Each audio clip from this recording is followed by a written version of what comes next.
And if you were to watch Teacup, and I hope you will, you'll see that it's all mystery. I am Joe Deckelmeyer with Screen Rant. We are at San Diego Comic-Con 2024. We are about to talk about Teacup. I'm going to have you guys introduce yourselves for our fine fans out there. And we'll start with you, Scott.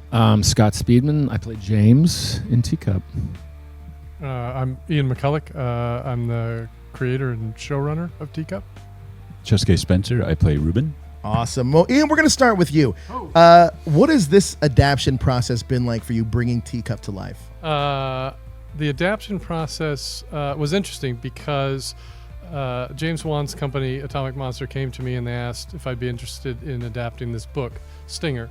And Stinger is a very large book. It's big, it's brash, there's huge set pieces, there's a large cast, it's an entire town. And I said, what if I turn it on its head? And we don't have big set pieces. We don't have an entire town. We have 3 families. We don't have the space of an entire town. We have a single farm.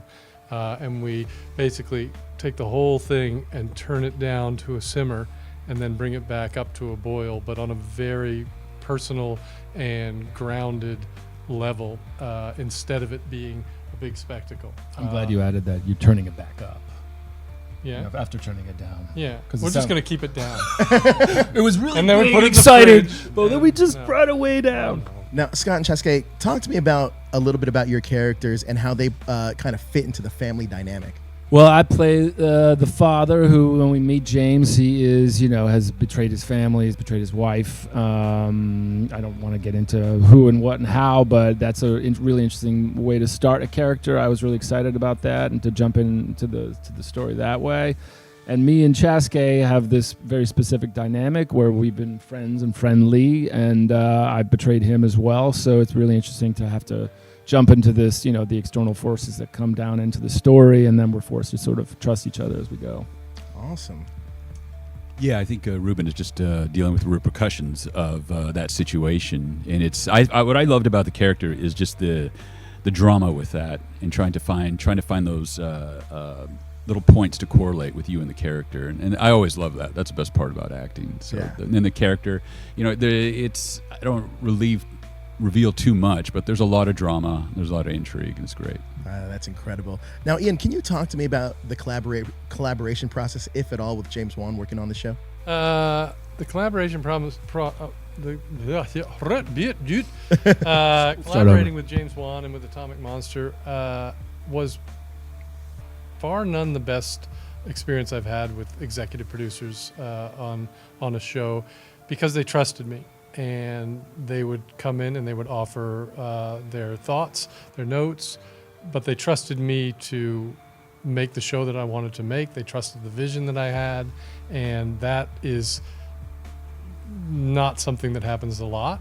And I'm extremely grateful and kind of blessed that they were involved in that way. So it was to some extent it was hands off, but it was hands on when they needed to be to get things done, not to dictate, or they were just really supportive, which is the best of all worlds. Speak to that a little bit of what you just said, because how did you stay true to the source material? Also, all of you, how did you stay true to the source material but still making this your own completely? These characters, this world. Well, there's a great roadmap. He wrote amazing scripts, and when you get writing like that, it gives you a specific way to go. And I personally like that, because it's I can have a roadmap to where I'm going to go with the character, and you'll be able to hit those dots along the way. And that's what I really enjoyed about the scripts. I mean, Ian has such a unique style, and I've been wanting to work with him for years. I've read a couple of his projects and thought he was an amazing writer. So when I heard he was doing something in the horror genre, I really wanted to see what that was, because that didn't seem like the exact fit for me of what I knew of his writing. So I thought if he could bring his elements to a horror genre, that would be really exciting, because I knew it would be character-based. Everybody talks about character-based, and nobody knows really how to do it. Nobody does it, but when it does it, it always works. And if they can pull off that execution, I read 3 scripts and didn't even bother reading Stinger, because he had his own unique style on this thing, and it was all him. So I didn't. There was no need to go and look at source material. He was the source material by the end of it. or at the beginning for me. So I read it before I even told you. I snuck the scripts from my agent, and then immediately I took them out for lunch under the guise of friendship. But I was just trying to get a job. There you go. I thought it was, hey, let's go get lunch. No. He's like, you're paying. No, I bought lunch. There you go. Now, for those that may not know, or for those that may not know who your characters are, did you kind of base your characters on any other iconic characters that are out there, or did you just kind of just go in and just do what was on the page and trying to discover like what it was? I just went on the page and discovered what it was. Like I said, the writing is the roadmap, Sure. And just talking with Ian and what he wanted out of the character, I was thrilled about it. It was challenging, but what he wanted. I was really looking forward to trying to do that and put it on the screen.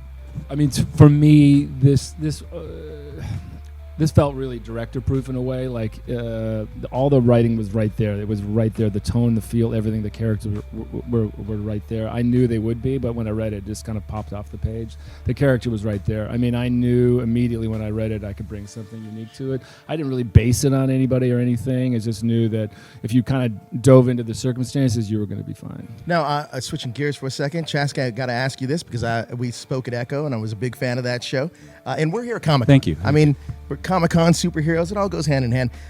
Would you like to see your character story continue, and what would you like to explore further with that character? You mean Echo? In Echo, yeah. Of course, yeah, I'd like to. I don't know. I would like to see what happens along the lines of the repercussions of what happened in that show and what the ramifications of that with this character. I think that'd be really interesting. Now, Ian, for those that may be unfamiliar with Teacup, if you had to elevator pitch it and give maybe some other shows that kind of that would fall into this category, what would you recommend?